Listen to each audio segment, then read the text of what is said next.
नमस्कार, यो एभिन्यूज खबरको सङ्केत हो।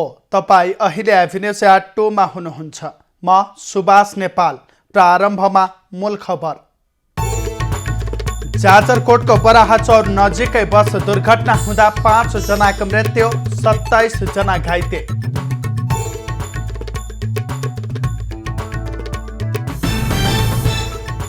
एमाले आज नयाँ नेतृत्वको नामावली सार्वजनिक गर्दै ईश्वर पोखरेललाई वरिष्ठ उपाध्यक्ष र शङ्कर पोखरेललाई महासचिव बनाउने तयारी। कोरोनाको नयाँ भेरिएन्ट ओमिक्रोन फैलिन नदिन नेपालमा पनि निगरानी बढाइयो, त्रिभुवन विमानस्थलमा कडाई।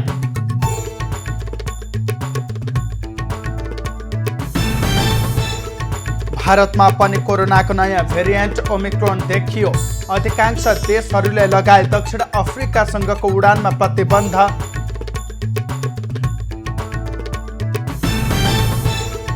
र महिला T20 विश्वकप छनौटमा नेपाल र युएई बीचको खेल जारी। नेपालले पायो 128 रनको चुनौती।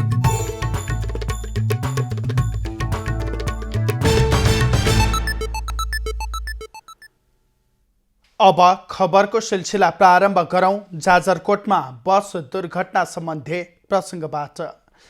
जाजरकोटमा आज बिहान बस दुर्घटना हुँदा 5 जनाको मृत्यु भएको छ। दुर्घटनामा परि अन्य 27 जना घाइते भएका छन्। बाँकेको नेपालगञ्जबाट रुकुम पश्चिमको राडी बजार जाँदै गरेको ना 7 ख 2757 नम्बरको यात्रुवाहक रात्रि बस जाजरकोट भेरी नगरपालिका 13 बराहचौर नजिकै दुर्घटना भएको हो।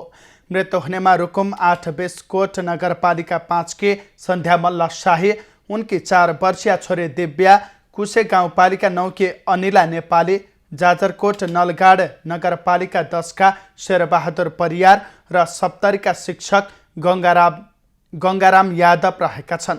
घाइतेहरूको जिल्ला अस्पताल खलङ्गामा उपचार भइरहेको छ। घाइतेमध्ये 3 जनाको अवस्था गम्भीर रहेको छ। बस बिहान 2 बजेतिर दुर्घटनामा परेको जाजरकोट प्रहरीले जनाएको छ। बस सडकबाट करिब 200 मिटर तल खसेर दुर्घटनामा परेको हो। दुर्घटनाको कारण खुलेको छैन। चालक प्रहरी नियन्त्रणमा रहेको र घटनाबारे अनुसन्धान जारी रहेको जिल्ला प्रहरी कार्यालय जाजरकोटले जनाएको छ। कोरोना भाइरसको नयाँ प्रजाति ओमिक्रोन भाइरस सङ्क्रमण भित्रन नदिन सरकारले उच्च सतर्कता अपनाउने तयारी गरेको छ। सम्भावित जोखिम रोकथाम तथा नियन्त्रणका लागि दक्षिण अफ्रिका लगायत ओमिक्रोन भाइरस फैलिएका विभिन्न मुलुकबाट आउने यात्रुको स्वास्थ्य परीक्षण निगरानी बढाइने भएको छ। सोही विषयमा थप छलफल तथा निर्णय गर्न आज कोरोना नियन्त्रण व्यवस्थापन केन्द्र CCMC को बैठक बस्दैछ। बैठकमा स्वास्थ्य विज्ञहरूको राय लिने तयारी रहेको छ। स्वास्थ्य तथा जनसङ्ख्या मन्त्रालयले ओमिक्रोन भाइरस फैलिएको पुष्टि भएका मुलुकबाट आउनेहरूका लागि 1 सातासम्म अनिवार्य क्वारेन्टिनमा बस्नुपर्ने व्यवस्था लागू गर्ने विषयमा छलफल गरेको छ। खोप लगाई तथा नलगाई आउने यात्रुलाई अनिवार्य क्वारेन्टिनमा बस्नुपर्ने नियम ल्याउनेदेखि विमानस्थलमै एन्टिजेन परीक्षण अनिवार्य गर्ने विषयमा पनि CCMCले निर्णय गर्नेछ। नेपालसँग सिधा हवाई सम्पर्क रहेको चीनको स्वशासित क्षेत्र हङकङमा समेत सङ्क्रमण पुष्टि भएपछि सरकारले उच्च सतर्कता अपनाउने तयारी गरेको हो। नेपाल हङकङ सिधा हवाई उडान समेत स्थगित गरिएको छ। दक्षिण अफ्रिका सहित युरोपका बेल्जियम र जर्मनी लगायत मुलुकहरूमा समेत यो सङ्क्रमण भित्रिएको विश्व स्वास्थ्य सङ्गठनले पुष्टि गरिसकेको छ। कोरोना भाइरसको नयाँ भेरिएन्ट प्रति सतर्क र सुरक्षित रहन WHOले सर्वसाधारणलाई आग्रह समेत गरेको छ। यसैबीच सरकारले ओमिक्रोन भेरिएन्ट फैलनबाट रोक्न त्रिभुवन अन्तर्राष्ट्रिय विमानस्थलमा कडाई गरेको छ। स्वास्थ्य मन्त्रालयले दक्षिण अफ्रिका क्षेत्र भएर आउने हवाई यात्रुलाई अनिवार्य क्वारेन्टिन राख्ने निर्णय गरेको हो। नेपालको दक्षिण अफ्रिकी क्षेत्रमा सिधा हवाई उडान सम्पर्क नभए पनि त्यस क्षेत्रबाट आउने र त्यस क्षेत्रलाई ट्रान्जिट पारेर आउने हवाई यात्रुहरूलाई 1 साताको क्वारेन्टिन अनिवार्य गर्ने निर्णय गरिएको हो। दक्षिण अफ्रिकाबाट आउने यात्रुलाई विमानस्थलमा अनिवार्य निगरानी, परीक्षण र क्वारेन्टिन गर्ने, त्यसैगरी रिपोर्ट पोजिटिभ आए नमुनाको सिक्वेन्सिङ गर्ने स्वास्थ्य मन्त्रालयले जनाएको छ। अहिले नेपालमै भेरिएन्ट पहिचानका लागि सिक्वेन्सिङ गर्ने स्रोत साधन उपलब्ध रहेको पनि मन्त्रालयले जनाएको छ। विदेशबाट आउने यात्रुको विमानस्थलमा एन्टिजेन परीक्षण गर्ने गरिएको छ। अहिले नेपालले खोप नलगाई आउने यात्रुहरूलाई 1 हप्ताको क्वारेन्टिन अनिवार्य गरे पनि पूर्ण मात्रामा खोप लगाइसकेका यात्रुलाई क्वारेन्टिन अनिवार्य गरेको छैन। नयाँ भेरिएन्ट भित्रन नदिन खोप लगाएर विदेशबाट आउने यात्रुहरूलाई नेपालले अनिवार्य क्वारेन्टिन र दोहोर्याएर PCR विधिबाट परीक्षण गर्नुपर्ने सुझाव विज्ञहरूको छ। सीमा नाकामा पनि परीक्षण र क्वारेन्टिनको व्यवस्थापन गर्नुपर्ने स्वास्थ्य कर्मीको भनाइ छ।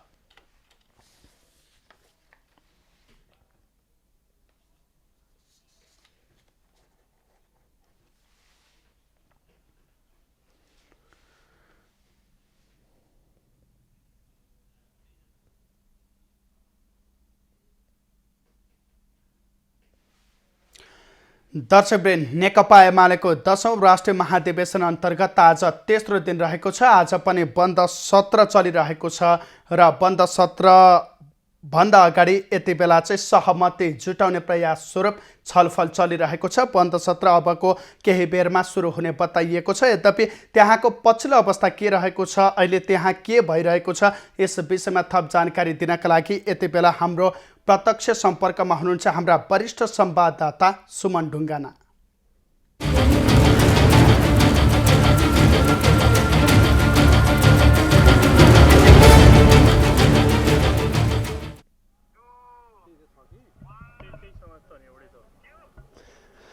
आदरणीय दर्शकवृन्द, हामी यति बेला नेकपा एमालेको 10औं राष्ट्रिय महाधिवेशन भइरहेको छ र त्यो 10औं राष्ट्रिय महाधिवेशन चितवनको सौरामा बन्द सत्र भइरहेको छ र अहिले हामी यति बेला पार्क सफारी रिसोर्टमा छौँ सौराको र यही पार्क सफारी रिसोर्टमा एमाले अध्यक्ष केपी शर्मा ओली यही रिसोर्टको 222 नम्बरको कोठामा उहाँ बस्नु भएको छ र अहिले बन्द सत्र सञ्चालन भइरहेको छैन।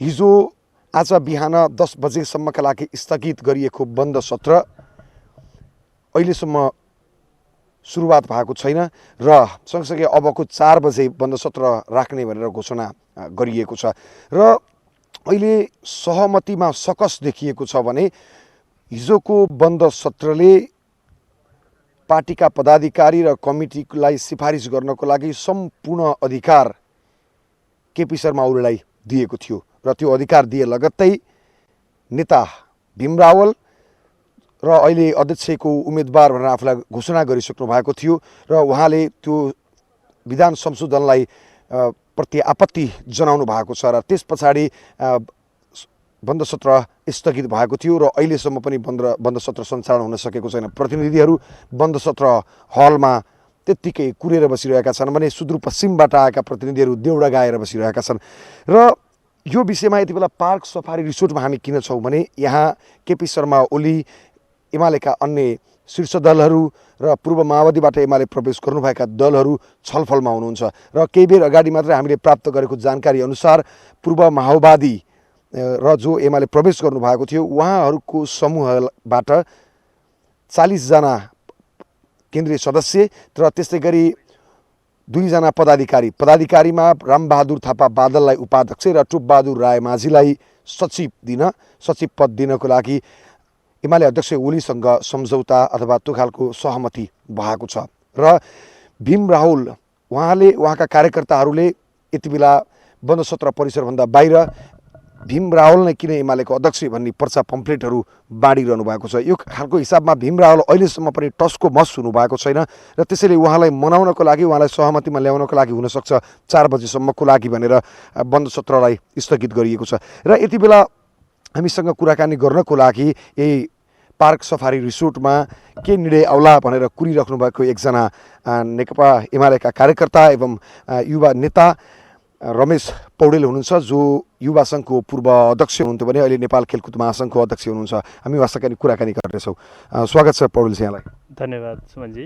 अनि हिजो जुन खालले सबै सम्पूर्ण अधिकार अख्तियारी बन्द सत्रले केपी शर्मा ओलीलाई दियो यो भनिरहँदा फेरि हाम्रो एभेन्यूज खबर टेलिभिजनमा अहिले हामीले महाधिवेशनको विशेष अपडेट चलाइरहेका छौँ र त्यसमा पनि हामीले एउटा शब्द राखेका छौँ, सहमति कि एकाधिकार। त्यो हिजोको दिएको सम्पूर्ण अधिकार र त्यो एकाधिकार कस्तो मिल्न गएछ? नेकपा एमाले सहमति, सहकार्य र एकतामै यो महाधिवेशन सम्पन्न गर्न चाहन्छ र यो हलको म्यान्डेट हामीले नेताहरूलाई दिएको म्यान्डेट र मूलभूत रूपमा कमरेड अध्यक्षलाई दिएको म्यान्डेट भनेको सहमति सहकार्यका बिचमा एकता हो। हामी सबै पार्टीका नेताहरूलाई मिलाएर यो महाधिवेशनबाट सर्वसम्मतका रूपमा पार्टीका श्रद्धेय अध्यक्ष केपी ओलीलाई नै फेरि पार्टी अध्यक्ष बनाउनुपर्छ भन्ने मान्यता राख्छौँ। यो नेपाली राजनीतिमा देखिएका जे जति समस्याहरू छन् र नेपाली राजनीतिलाई चाहिँ जसरी नेतृत्व दिएर जानुपर्नेछ, यो मुलुकको नेतृत्व दिएर जानुपर्नेछ, त्यो चाहिँ कमरेड केपी ओलीबाट मात्रै सम्भव छ भन्ने विश्वासका साथमा हामीले चाहिँ कमरेड केपी ओलीकै पहलमा, केपी ओलीकै अगुवाईमा र केपी ओलीकै नेतृत्वमा यो पार्टी एकताबद्ध, सुदृढ हुनुपर्छ र त्यो सुदृढ पार्टीले मात्रै मुलुकका समस्याहरू हल गर्न सक्छन् भन्नका खातिर हामीले चाहिँ हिजो सर्वसम्मतिका साथ पार्टी अध्यक्षले चाहिँ नि नाम प्रस्ताव गर्नुहोस् र त्यो नाममा चाहिँ हामी हलले अनुमोदन गर्छौँ भनेर हामीले हलले उहाँलाई म्यान्डेट दियौँ। एक त्यो हुँदै गर्दा एकाधिकारको कुरा या बाहिर अरू पनि चर्चा के हो त भन्दाखेरि सबै भाषामा तपाईँले बोल्दा सहमतिको लागि यता भनिरहँदाखेरि झट्ट हेर्दाखेरि त एकाधिकारै हो नि, केपी ओलीको यस्तो एकाधिकार? त्यसो होइन। त्यहाँ महाधिवेशनमा सबै मान्छेहरू उठ्न पाउनेछन्, उठ्नका लागि बन्देज छैन। पार्टी अध्यक्षले सहमति एक्सर्साइज गरेर एउटा नाम प्रस्ताव गर्नुहुनेछ, तर उम्मेदवारी चाहिँ अरू साथीहरूले दिन्छु भन्दा पनि त्यहाँ दिन पाइनेछ। सबैलाई उम्मेदवारी दिन छुट हुनेछ, तर पार्टी अध्यक्षले चाहिँ यो टिमलाई सहमति गरौँ भन्ने एक्सर्साइज सबैलाई राखेर छलफल चलाउने कुरामा उहाँले एक्सर्साइज गर्ने कुरा त्यति मात्रै हो। त्यो भएकोले अरूको अधिकारलाई कुण्ठित गरिएको होइन। हामी पूर्णतः जनवादमा महाधिवेशनमा पूर्णतः जनवादको एक्सर्साइज गर्छौँ। जस्तै त देखियो नि तपाईँको, जस्तै बन्द सत्र हिजो उम्मेदवार मनोनयन गर्ने भनेको हिजो भएन, अहिलेसम्म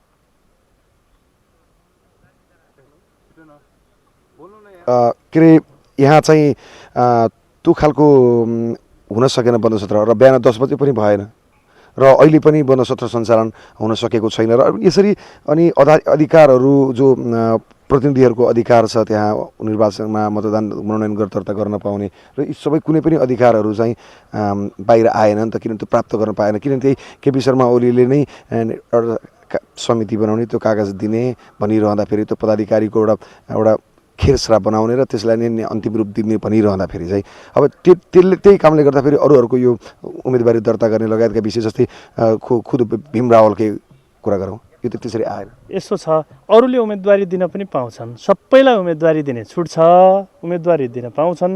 मात्रै कुरा के हो त भन्दाखेरि सहमतिको पहल कदमी लिने र सहमतिका साथ टुङ्ग्याउने भन्ने मात्रै हो। त्यसका लागि के भने उम्मेदवारी दिन नपाउने भन्ने होइन, उम्मेदवारी दिन पनि पाइन्छ। उहाँले अरू मान्छे चाहिँ म हुन्छु भन्दाखेरि उठ्न पायो। त्यसमा त अरू मान्छेहरूले पनि अब यो खालको बनिसक्यो, अब हामी संस्थापन पक्षले यस्तो गरिसकेपछि भन्ने एङ्गल गइहाल्छ नि, अब नउठ्नुहोस् अब सबै यो भनेर त्यो खालको हुइप जारी हुन्छ। यस्तो छ, नउठ्नुहोस् भन्ने कुरा हुँदैन, उठ्नका लागि सबैलाई छुट छ।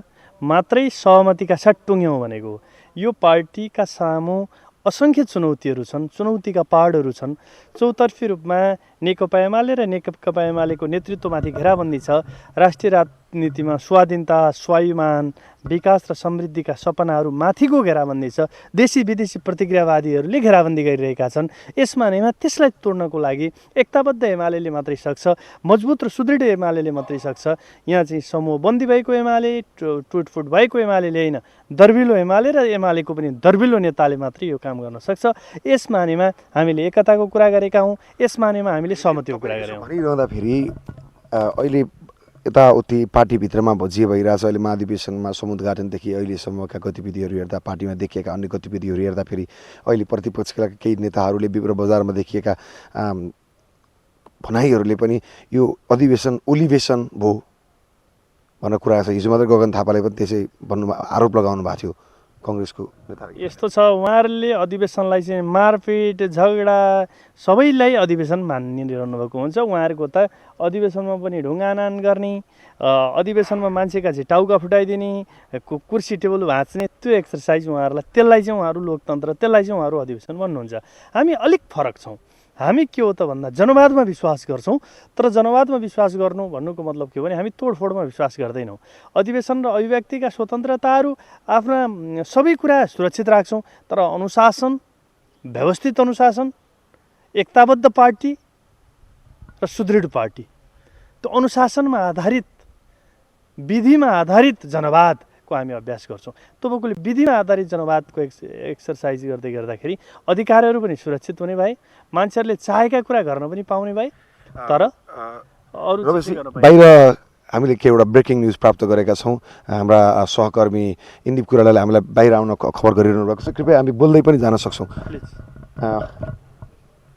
आदरणीय दर्शकवृन्द, हामी यति बेला पार्क सफारी रिजोर्ट सौराहाबाट प्रत्यक्ष प्रसारणमा जुटिरहेका छौँ र हामी यो पार्क सफारीको पछाडिपट्टि बसेर नेपाल खेलकुद महासङ्घका अध्यक्षसँग कुराकानी गरिरहेका थियौँ। हामी उहाँसँग कुराकानी गर्दै अगाडि जान्छौँ कि त्यो अगाडि के खबर प्राप्त भएको छ हाम्रो सहकर्मीले इङ्गित गर्नुभएको जस्तै अब 4 बजे चल्ने भनिएको छ, सहमतिको लागि भनेर त समय बन्दसत्र सञ्चालन गरिएन होला र अब त 4 बजीसम्म सहमति भएन भने फेरि अर्को आज राति 10 बजीसम्म होला, अनि त्यसपछि भोलि बिहानसम्म। अनि कहिलेसम्म यी प्रतिनिधिहरूलाई चाहिँ यहाँ चाहिँ यो खसी बाख्रा चाहिँ थुनेर राख्ने? त्यसो होइन, यो सहमतिको विकल्प सहमति नै हो।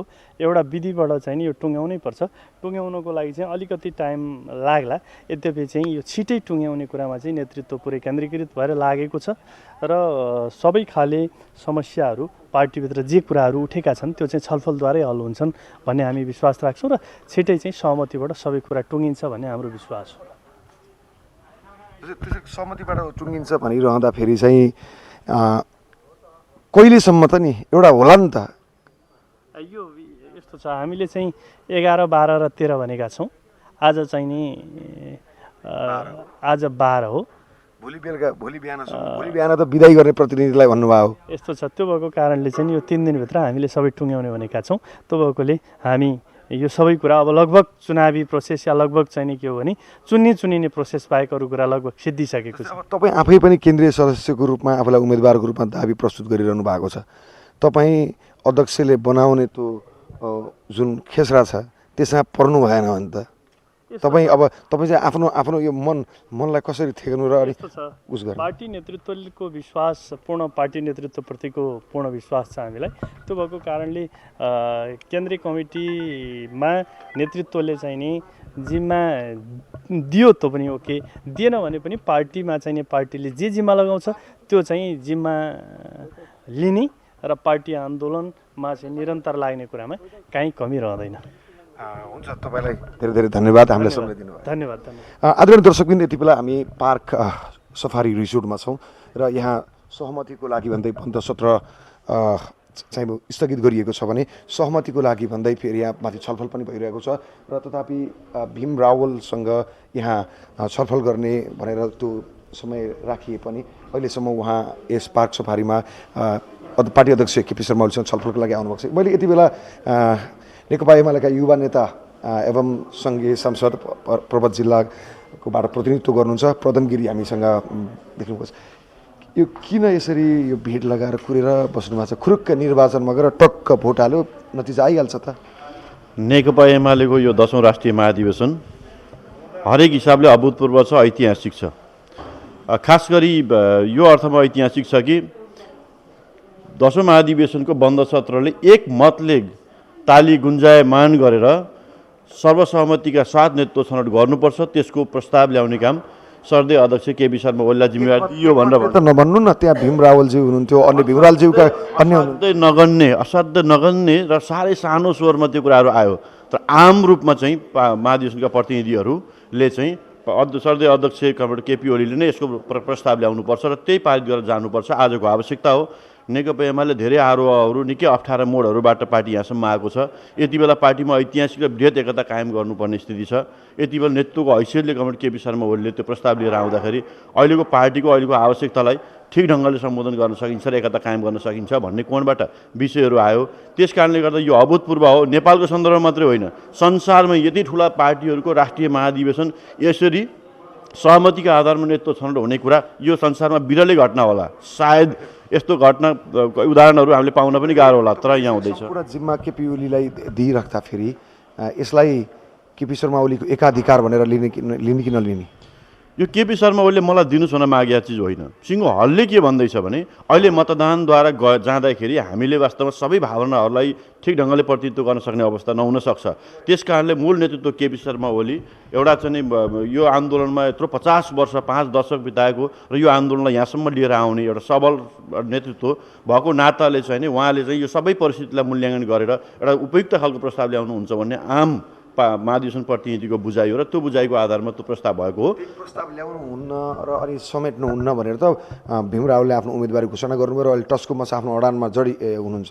भीम रावल कमरेडले के कुरा बुझ्नुपर्छ भन्ने लाग्छ मलाई भने यो महाधिवेशनमा उहाँले उम्मेदवारी दिन्छु भनेर उहाँले त्यस्ता कुराहरू ल्याउँदै रहँदा 1-2 दिन चाहिँ महाधिवेशनको समयावधि लम्बिएला, केही खर्च बढ्ला, केही कार्यकर्ताले दुःख पाउने होला, तर उहाँले राख्दै रहेको कुरा चाहिँ मेरो उम्मेदवारी हो भनेर भनिरहँदाखेरि भोलि चाहिँ त्यो नतिजामा पनि स्वाभाविक देखिनु पऱ्यो नि त। त्यो देखिने अवस्था छ कि छैन उहाँले मूल्याङ्कन गर्नु पऱ्यो। उहाँ जति नेताले त्यसै महाधिवेशनलाई 2-4 दिन लम्ब्याउने, खर्च बढाउने, प्रतिनिधिहरूलाई दुःख दिने उद्देश्यले मात्रै यस्ता कुरा ल्याउने कुराले मलाई लाग्छ एउटा जिम्मेवारी भएर त उहाँले त्यो घोषणा गरेर मेरो उम्मेदवारी किन भनेर अहिले पर्चा पम्पलेट बाँडिरहनु भएको छ। त्यो पर्चा पम्पलेटसँग पुगिसक्नुभयो। 31 पेजको म किन अध्यक्ष त भनेर त्यो किताब छाप्नु भएको छ। केही त होला नि उहाँसँग। उहाँले छापेको कुरा मैले अहिलेसम्म हेरेको छैन, तर मैले सुनेको चाहिँ छु। कुरा के छ भनेदेखि उहाँले चाहिँ जतिसुकै जुनसुकै हिसाबले चाहिँ आफ्नो उम्मेदवारी ठिक हो भन्ने लागेको हुनसक्छ, तर आम महाधिवेशन प्रतिनिधिलाई के लागेको छ भन्ने कुरा एउटा नेताले बुझ्नुपर्छ कि पर्दैन? सहमतिको रटान सहमतिका साथ सर्वसम्मत भनिरहँदा फेरि यत्रो आफूलाई ऐतिहासिक महाधिवेशनको बन्द सत्र स्थगित भएको हिजोदेखि अहिले 4 बजीसम्म स्थगित छ। फेरि सहमतिको लागि भनेर सहमति भएन भने त्यो अझै स्थगित। कति दिनसम्म प्रतिनिधिहरूलाई भेडा बाख्रा चाहिँ त्यो खोरमा थुनेर राख्ने? होइन, बल्ल हिजोबाट सुरुवात भएको छ बन्द सत्र, हामी सबैले देख्यौँ। त्यस कारणले गर्दाखेरि आज स्वाभाविकले यति ठुलो काम पुरा गर्नका लागि केही समय लाग्ने कुरा स्वाभाविक हो। अहिले नेताहरू अत्यन्त गम्भीरतापूर्वक छलफलमा जुट्नु भएको छ। धेरै हदसम्म समाधान पनि निस्किसकेको छ भन्ने बुझिएको छ। एकाध ठाउँमा केही समस्याहरू छन्, त्यो मलाई लाग्दछ त्यो एकदमै छिटो निकट भविष्यमै त्यो कुरा टुङ्गोमा पुग्ने स्थिति देखिन्छ। केही गाह्रो रहेछ जस्तो हेर्नु है, तपाईँको एउटा केपी शर्मा ओलीकै समूहका मानिसहरू, अर्को 10 जना जो 10 बुँदे कार्यान्वयन गर्नुपर्छ भन्ने 10 जना र त्यसै गरी पूर्व माओवादीबाट एमाले प्रवेश गर्नुभएकोहरू, यो तीनैलाई ब्यालेन्स गरेर लैजान त निकै गाह्रो हुनेवाला छ। जस्तै मैले हामीले प्राप्त गरेको जानकारी अनुसार माओवादीको पूर्व माओवादीकोबाट एमाले प्रवेश गर्नुभएकोहरूको चाहिँ समाधान भइसकेको छ। बादललाई उपाध्यक्ष र त्यसै गरी टोपबहादुर राय माझीलाई सचिव र अन्य 40 जना केन्द्रीय सदस्य भन्ने सहमति भइसकेको हामीले सुनेको थियो। त्यो बाहेक अझै 10 जनाको विवाद काम छ। फेरि आफ्नै ओली समूहभित्रै पनि ईश्वर पोखरेल र सुभाष चन्द्र नेमवाङको अहिले उहाँहरू 2 जना अगाडि पछाडि विपरीत दिशामा हुनुहुन्छ। त्यो वरिष्ठ उपाध्यक्ष पाउनको लागि भन्छ त आफ्नै समूहभित्र त मिलाउन सक्नु भएर हिँड्छ। अब त्यो 10 जनाको समूह त्यही माथि झन् कडा रूपमा टस्को मस भएको भीम रावललाई मिलाउनु कति दिन लाग्ला? मैले भनेको छैन, धेरै गाह्रो कुरा हो, तर पनि नेताहरू घनीभूत ढङ्गले छलफलमा हुनुहुन्छ। नेताहरूले व्यापक छलफलपछि, सघन छलफलपछि ल हामीले यो विषयलाई समाधान गऱ्यौँ भनेर एकदम हाँसेर बडा खुला दिलले आम कार्यकर्ताको मनोबल बढाउने गरी उहाँहरू एकैचोटि मञ्चमा आउने स्थिति छ। त्यो हामीले बुझिरहेका छौँ। तर कुरा के हो भनेदेखि यत्रो एउटा चाहिँ नेकपा एमाले जस्तो विशाल पार्टीको राष्ट्रिय महाधिवेशन र नेतृत्व सहमतिको आधारमा टुङ्ग्याउने भन्ने कुरा सहज भन्ने होइन, त धेरै जटिल काम हो। तैपनि नेताहरूले यो कुराको व्यवस्थापन गर्नुभएको छ। यो गौरवको कुरा हो, खुसीको कुरा हो। कार्यकर्तामा यसले उत्साह भर्ने काम गरेको छ। सबै कार्यकर्ताहरू उत्साहित हुनुभएको छ। त्यस हिसाबले हामीले यसलाई लिनुपर्छ भन्ने मलाई लाग्दछ। तपाईँ आफै पनि म अब यो बन्ने हो, म यो दाबी प्रस्तुत गरिरहनु भएको छ। अनि त्यसपछि अध्यक्ष केपी शर्मा ओलीले बनाउनु भएको खेसरामा तपाईँ अटाउनु भएन भने त निर्वाचनमा जानुपर्छ भन्ने एङ्गल तपाईँको नि होला। त्यसरी बुझ्नु हुँदैन। म सहितको सहमति हुनुपर्छ भन्ने मान्यता हामी राख्यौँ भने त्यो वास्तवमा सहमतिको साधक होइन, त्यो बाधकै भएको भन्ने अर्थमा बुझ्नुपर्छ। म नपर्दाखेरि पनि कुनै परिस्थितिले म बाहिर रहनु पर्यो भने पनि त्यो ठुलो विषय होइन, तर पार्टी कायम रहनुपर्छ। पार्टी एकताबद्ध भएर अगाडि तपाईँ केन्द्रीय सदस्यमा चुनौतीहरू सामना गर्न सक्ने पार्टीले लिडरसिप त्यो ढङ्गले अगाडि बढाउनुपर्छ भन्ने तपाईँ केन्द्रीय सदस्यमा नपरे पनि तपाईँ ओके होइन। एउटा कुरा नयाँ पुस्ताबाट म एउटा चाहिँ अब निर्वाचित सङ्घीय सांसद पनि हो, एउटा विद्यार्थी आन्दोलनबाट आएको युवा हो। स्वाभाविकले नयाँ युवाहरूमा मेरो पदमगिरी आयो हुन्थ्यो भने तमाम मान्छेहरूलाई त्यो चाहना आकाङ्क्षाहरू छ। तर कुरा के छ भने यो सिनियर नेतृत्वले सर्दै अध्यक्ष कमलले विषय राम्रोसँग बुझ्नुभएको छ। त्यस कारणले गर्दा म आउनै पर्छ, म नआउँदाखेरि यो सहमतिका साथ भएको घोषणा यो सही थिएन, सही होइन भनेर भन्ने त्यो हैसियत मैले नैतिक हैसियत पनि राख्दिनँ, गर्नु पनि हुँदैन। हामी यसलाई सहयोग गरेर जानुपर्छ भन्ने मान्यता राख्छु। धन्यवाद। Thank you very much. Thank you.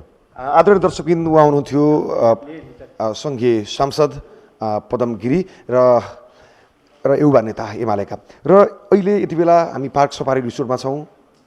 हिजोदेखि बन्द सत्र बन्द छ र कार्यकर्ताहरू बन्द सत्र हलभित्र कति बेला नेता ओलान, सञ्चालन गर्लान् अथवा सहमतिको सर्वसम्मतको कुरा सुनाउलान् भनेर कार्यकर्ताहरू बद्ध हलभित्र। यो जाडोको समय भए पनि दिउँसो निकै गर्मी छ सौरामा, र त्यही कारण त्यो गर्मीमा त्यो पाल मुनि बसेर गर्मी खाइरहनु भएको छ। र आखिर कहिलेसम्म यसरी देशभरिबाट ल्याइएका प्रतिनिधिहरूलाई एउटा बन्द सत्रभित्र बन्द गरेर राखिरहने यो प्रश्न पनि उब्जिएको छ। र पार्टी एकाधिकार कि सहमतितर्फ एबी न्युज खबरमा हामीले पल पल अपडेट देखाइरहेका छौँ। अहिलेको लागि भने म तपाईँहरूको ध्यान केन्द्रीय स्टुडियोतर्फ केन्द्रित गर्न चाहन्छु।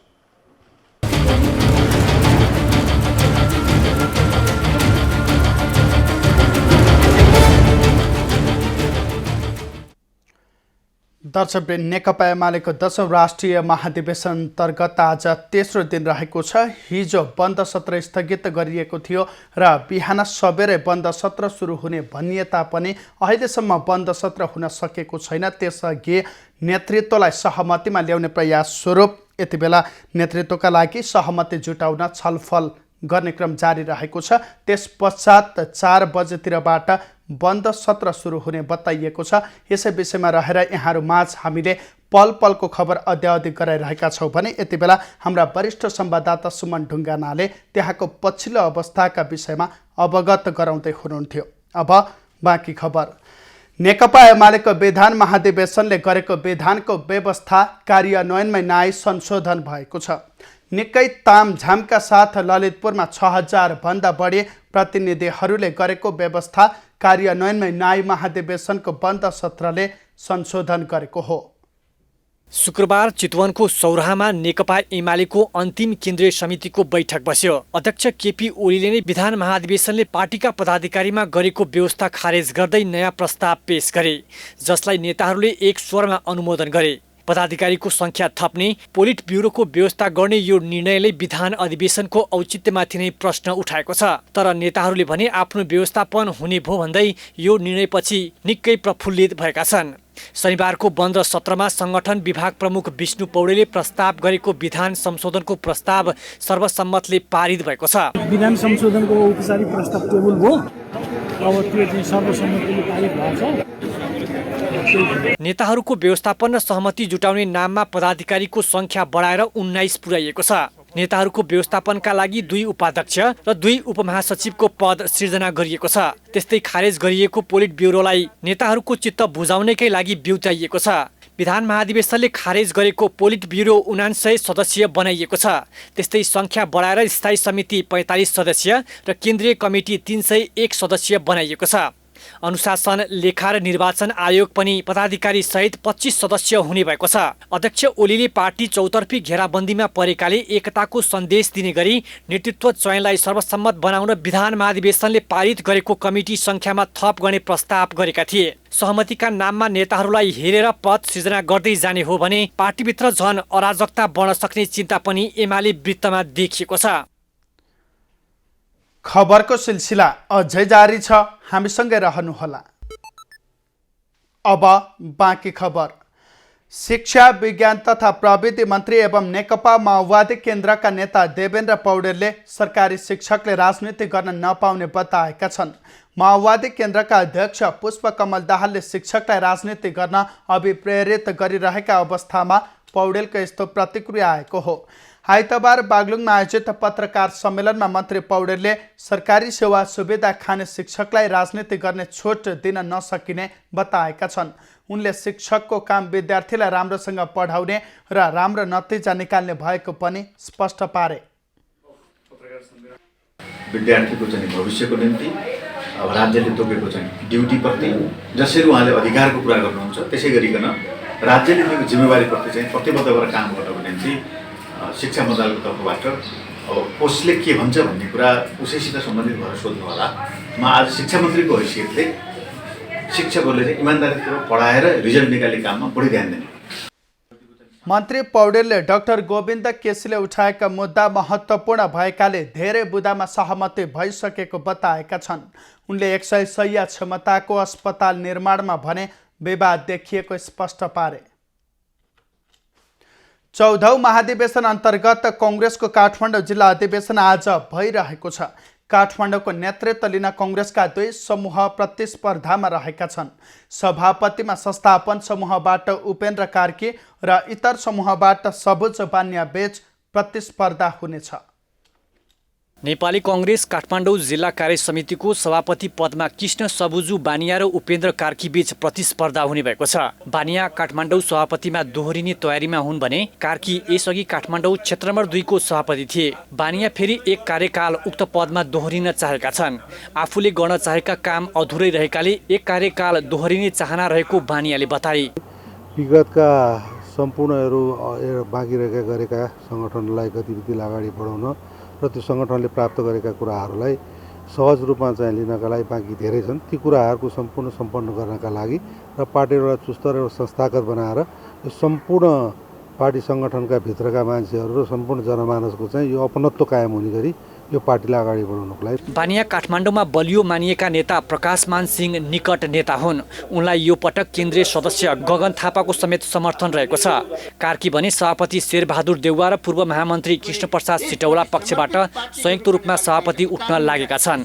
युवा पुस्तालाई नेतृत्व दिनुपर्ने मतसहित आफू जिम्मेवार बनेको कार्कीको भनाइ छ। पार्टीको एजेन्डालाई आफूले मात्रै प्रतिनिधित्व गर्न सक्ने उनको भनाइ छ। युवाहरूको भावनालाई पनि बुझ्ने खालको नेतृत्व, अग्रजहरूको सम्मान पनि गर्न सक्ने नेतृत्व र मूलतः पार्टीको नीति एजेन्डालाई एउटा बोकेर जनतासँग निरन्तर लिएर जान सक्ने खालको एउटा सबल, सक्षम र गतिशील नेतृत्व अहिले पार्टीभित्र चाहिँ खोजी भइरहेको छ। यस क्रममा काठमाडौँ जिल्लाको अधिवेशनमा मैले पनि आफ्नो एउटा जिल्ला सभापतिको उम्मेदवारीको लागि हाम्रो एउटा समूह अगाडि बढेको छ। काठमाडौँ जिल्लाको वडापालिका, प्रदेश सभा, प्रतिनिधि सभा क्षेत्रमा सिंह थापा नेतृत्वले अधिकांश स्थान जितेको छ। संस्थापन पक्षले भने उपत्यकामा सिंह र थापा समूहभन्दा कार्कीको पक्षमा जनमत बलियो रहेको दाबी गर्दै आएको छ।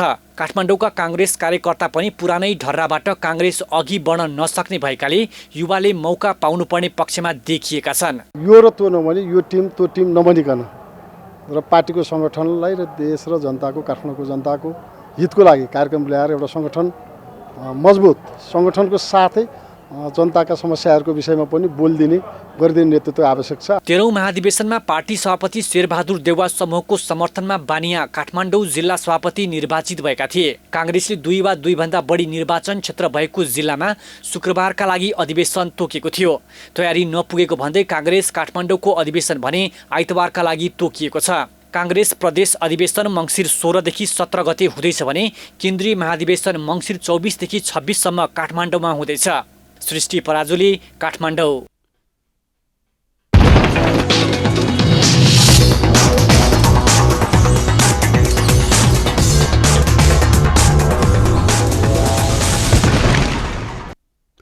दर्शकवृन्द, सर्लाहीको बरथवाकी 26 वर्षीय कविता हजारी घरमै झुन्डेको अवस्थामा मृत फेला परेकी छन् भने उनका 4 वर्षीय छोरा र 6 वर्षीय छोरी पनि मृत अवस्थामा भेटिएका छन् र प्रहरीले त्यहाँ अनुसन्धान गरिरहँदा आत्महत्या गरेको हुन सक्ने आशंका गरेको छ। यद्यपि त्यहाँ भने अनुसन्धान चलिरहेको छ र यस विषयमा थप जानकारी दिनका लागि यति बेला हाम्रो सम्पर्कमा हुनुहुन्छ हाम्रा संवाददाता बख्तियार अली।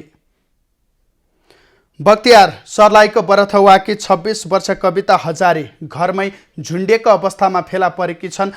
अनुसन्धान प्रक्रिया के कसरी अगाडि बढाइएको छ? उनका साथमा उनका छोराछोरी पनि मृत अवस्थामा फेला परेका छन्। खासमा कसरी भयो यो घटना, जानकारी गराउनुहोस्। सुभाष, यसमा आज बिहान 6 बजेको समयमा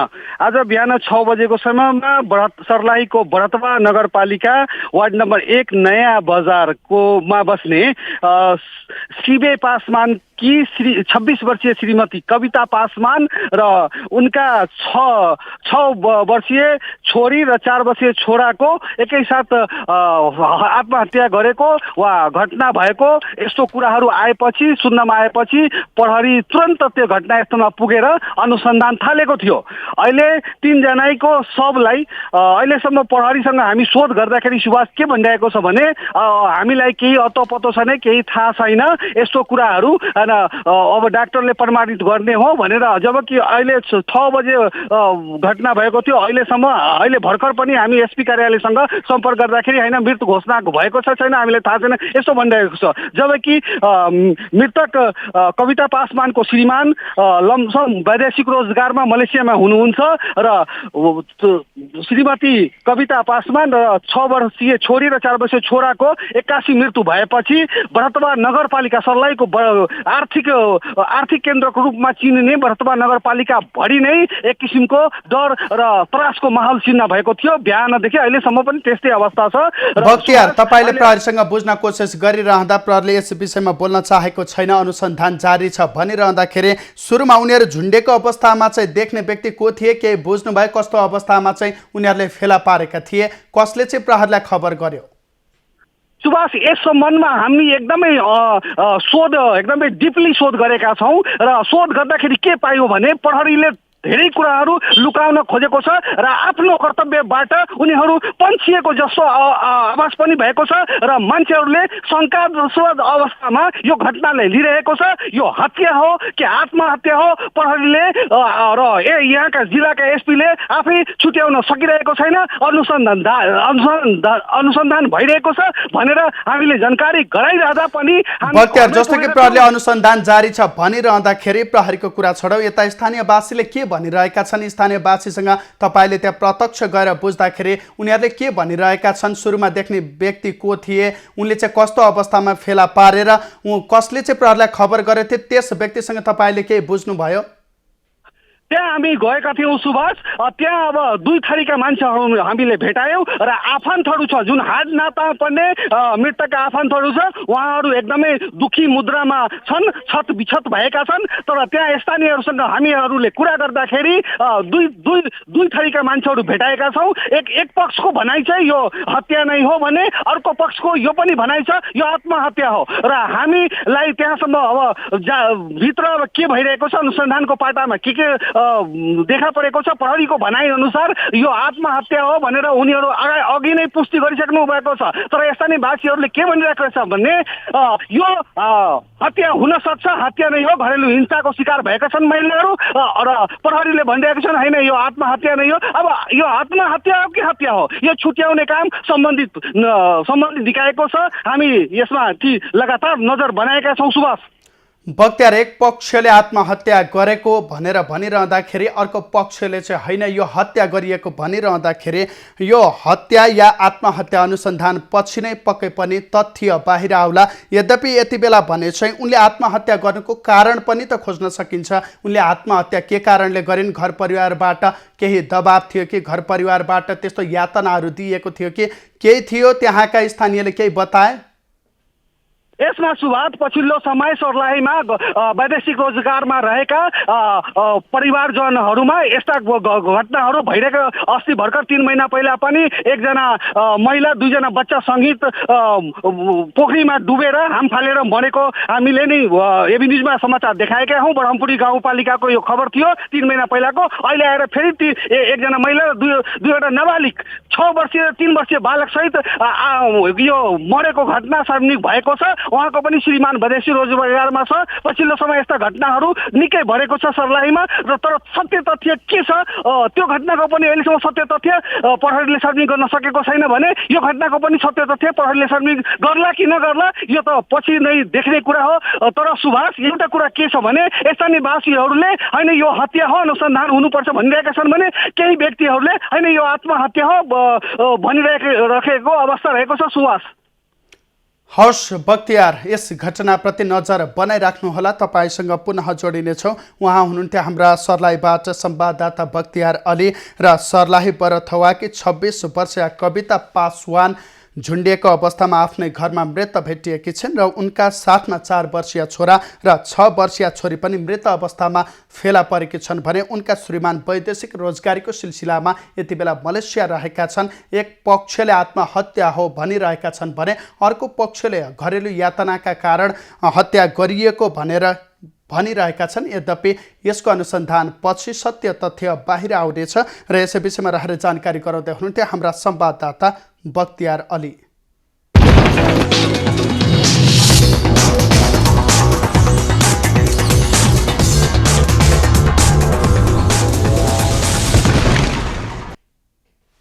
शनिबार नेकपा माओवादी केन्द्रले देशभरका 753वटा स्थानीय तहमा अधिवेशन गरेको छ। पार्टीलाई नयाँ ढङ्गले अगाडि बढाउन र पार्टी सुदृढीकरण गर्ने उद्देश्यका साथ नेकपा माओवादी केन्द्रले एकै दिन सबै स्थानीय तहमा अधिवेशन गरेको हो। नेकपा माओवादी केन्द्रले शनिबार देशैभरिका 753वटै स्थानीय तहमा एकैपटक नगर सम्मेलन गरेको छ।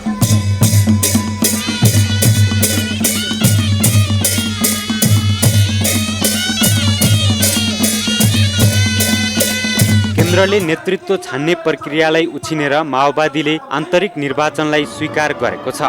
माओवादीको इतिहासमै पहिलो पटक भएको नगर सम्मेलनले आगामी दिनमा पार्टीलाई सुदृढ र सबल रूपमा अगाडि बढाउन सहज हुने विश्वास माओवादी नेता कार्यकर्ताले गरेका छन्। उभार थियो 64 सालमा 2064 सालमा नेकपा माओवादीको, त्यस्तै अवस्थामा चाहिँ फेरि हामी 64 सालमै पुर्याउने भन्ने हाम्रो चाहिँ उद्देश्य हो र हाम्रा जुन 10 वर्षीय जनयुद्ध लडेर पार्टीले यहाँसम्म ल्यायो, यत्र एजेन्डाहरू चाहिँ स्थापित गर्यो।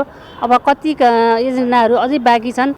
माओवादी केन्द्रले सकेसम्म सहमतिमा नेतृत्व चयन गर्ने नीति बनाएको छ। यस सम्मेलनले पार्टी संगठनलाई एउटा निश्चित विधि र पद्धति अनुसार अगाडि बढाउने संकल्प लिएको छ। पार्टीको पुनर्निर्माण गरी देशको शक्तिशाली पार्टी बनाउन यो सम्मेलनले आवश्यक भूमिका खेल्ने विश्वास समेत गरिएको छ।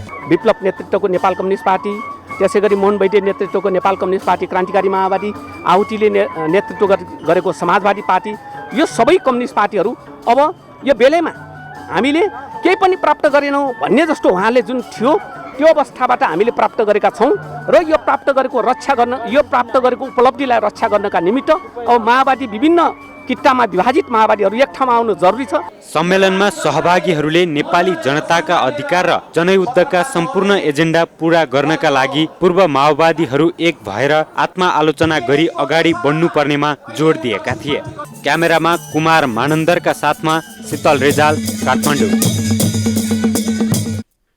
नेकपा माओवादी केन्द्रका अध्यक्ष पुष्पकमल दाहालले एमालेको महाधिवेशनलाई कुम्भ मेलाको संज्ञा दिएका छन्। पार्टीका स्थानीय तह र शाखा समितिको सम्मेलनमा भर्चुअल सम्बोधन गर्दै दाहालले एमालेको महाधिवेशन कुम्भ मेला मात्रै भएको तर माओवादी केन्द्रको महाधिवेशन धेरै फरक हुने दाबी गरे। उनले पार्टीको हेडक्वार्टरमा सुझाव र आलोचना पठाएर राष्ट्रिय सम्मेलनलाई वैचारिक संश्लेषणको थलो बनाउन कार्यकर्तालाई निर्देशन दिए।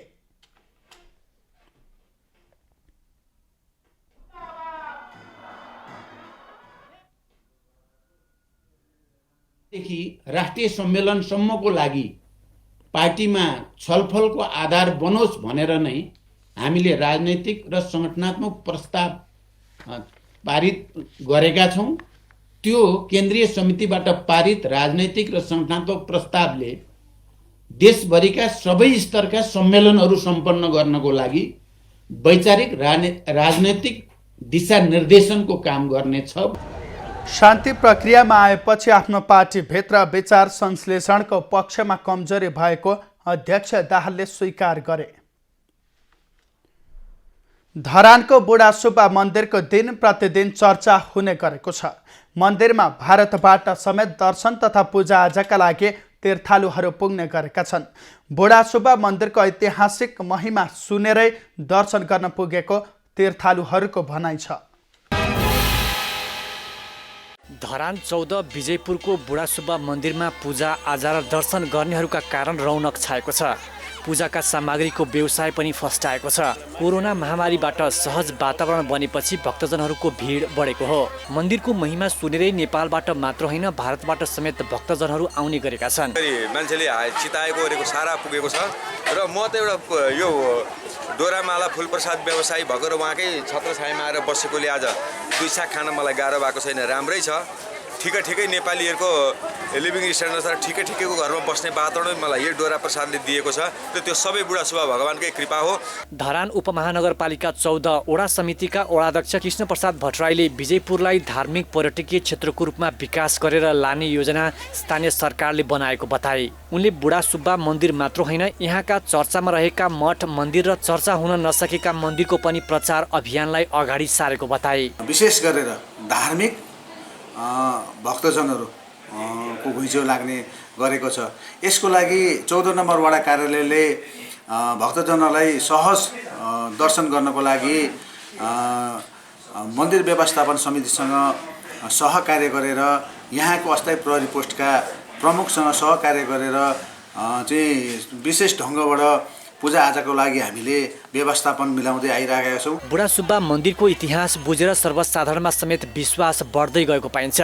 बुढा सुब्बा मन्दिरमा पूजाआजा गर्दा मनोकांक्षा पुरा हुने जनविश्वासले पूजाआजाका लागि आएको भक्तजनहरू बताउँछन्। प्राचीन कालदेखि नै यहाँ मान्छेहरूको अब आस्था विश्वास रहेछ। अब आफ्नो मनमा राखेका कुराहरू, मनमा सोचेका कुराहरू रूपरेखा निको हुनेदेखि मान्छेको वैदेशिक यात्रादेखि हरेक कुराहरूले राम्रो भएकोले आज यो बुढा सुब्बामा ऐतिका भिड छ। पहिला पनि 3टा चोटि आइसकेको अनि त्यस्तै म बिरामी पर्दाखेरि एकचोटि भाकल गरेर त्यतिखेर बिरामी पनि ठिक भयो।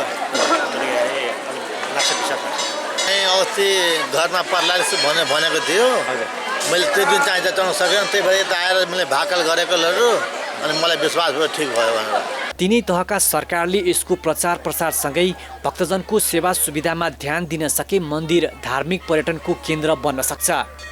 विनय प्रधान, धरान।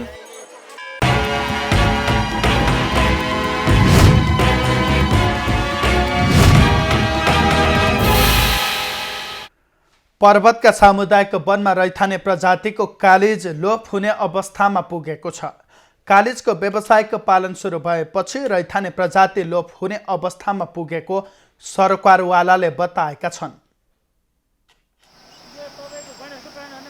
पर्वतका सामुदायिक वनमा पाइने रैथाने कालिज लोप हुने अवस्थामा पुगेका छन्। कालिजको व्यावसायिक पालन सुरु भइसँगै रैथाने चरा भेटिन छाडेको सरोकारवालाहरूको भनाइ छ। सामुदायिक वनको आसपासको क्षेत्रमा कालिज र बट्टाई चरा पालन बढ्दै जान थालेपछि वनमा वर्षौंदेखि रहेका रैथाने प्रजाति लोप हुने अवस्थामा पुगेको वन कार्यालयको भनाइ छ।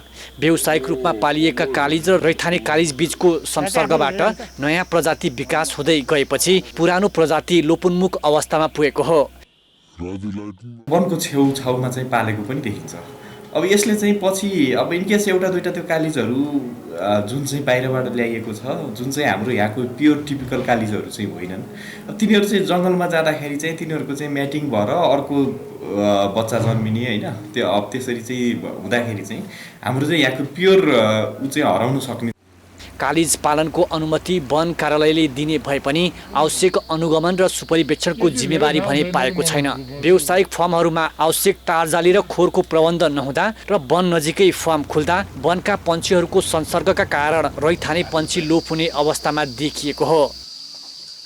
हामीले मुख्य गरी हाम्रा स्थानीय जुन रैथाने जातहरू छन्, वन चराचुरुङ्गी सबै र विशेष गरेर कालिज पनि, अब यो बाहिरबाट ल्याएर पालेको कालिजहरू भोलि हाम्रो चाहिँ वनमा भएको रैथाने जातसँग गएर क्रस हुने अनि यिनीहरूको सङ्ख्या बढ्ने, त्यो सङ्ख्या बढेपछि तपाईँको चाहिँ हाम्रो रैथाने जात हराउने अनि यिनीहरूबाट विभिन्न खालका रोगहरू पनि सर्न सक्ने।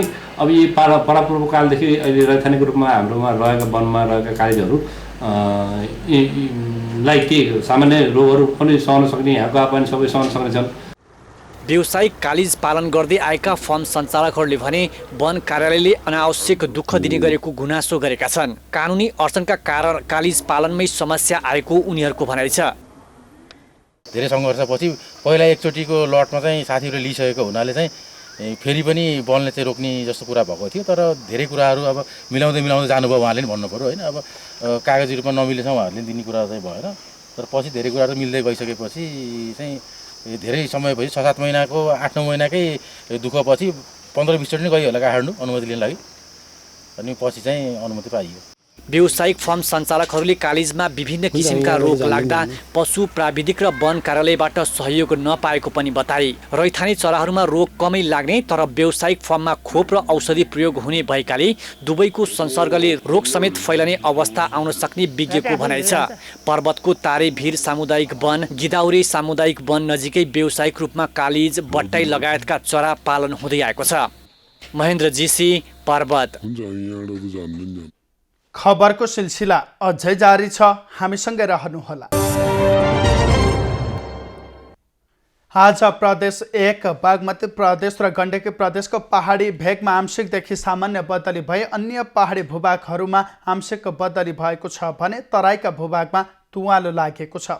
अपराह्नपछि प्रदेश 1 बागमती, गण्डकी तथा लुम्बिनी प्रदेशको पहाडी क्षेत्रमा आंशिकदेखि सामान्य बदली भई बाँकी क्षेत्रको मौसम सामान्यतया सफा रहनेछ। प्रदेश 1 बागमती प्रदेश र गण्डकी प्रदेशको उच्च पहाडी तथा हिमाली क्षेत्रका 1-2 स्थानमा हल्का हिमपातको समेत सम्भावना रहेको जल तथा मौसम पूर्वानुमान महाशाखाले जनाएको छ। आज काठमाडौँ उपत्यकाको अधिकतम तापक्रम 21 डिग्री सेल्सियस र न्यूनतम तापक्रम 8 डिग्री सेल्सियस बीच रहने अनुमान गरिएको छ। आज सूर्योदय बिहान 6:26 भयो भने सूर्यास्त साँझ 5:08 हुनेछ। आज देशभरको मौसम कस्तो रहला त हेरौँ विभिन्न स्थानको अनुमानित मौसमी अवस्था।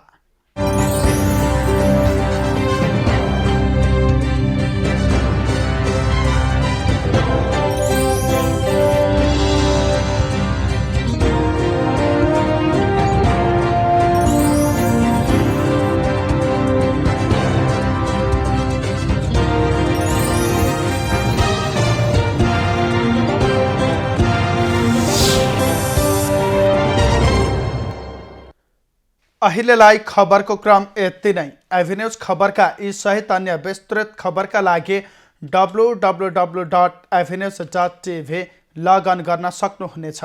युट्युब, फेसबुक र ट्विटरमा पनि हामीलाई फलो गर्न सकिनेछ। खबर भित्रको खबरका लागि हेर्दै रहनुहोला एभिन्यूज खबर। नमस्कार।